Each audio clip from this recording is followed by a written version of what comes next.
ఈ రోజు నేను మీకు కథ వినిపిస్తాను.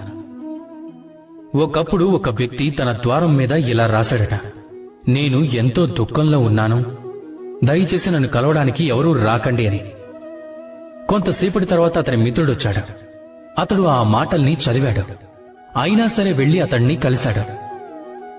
అతను ఏమన్నాడంటే, నాకు చదవడం రాదు, కానీ నీ మనసులో ఉన్న దుఃఖాన్ని చదవటం మాత్రం నాకు బాగా వచ్చు అని అన్నాడట. అలాంటి వాడినే మంచి మిత్రుడు అంటారు.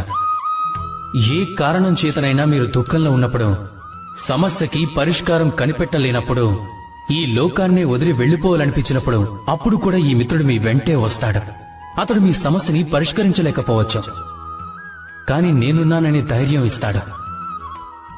అతడు మీ దుఃఖాన్ని తగ్గించలేకపోవచ్చు, ఆశాకిరణాలని తప్పకుండా చూపించగలడు. మీరు ఈ లోకాన్ని వదిలి వెళ్లిపోవలసి రావచ్చు.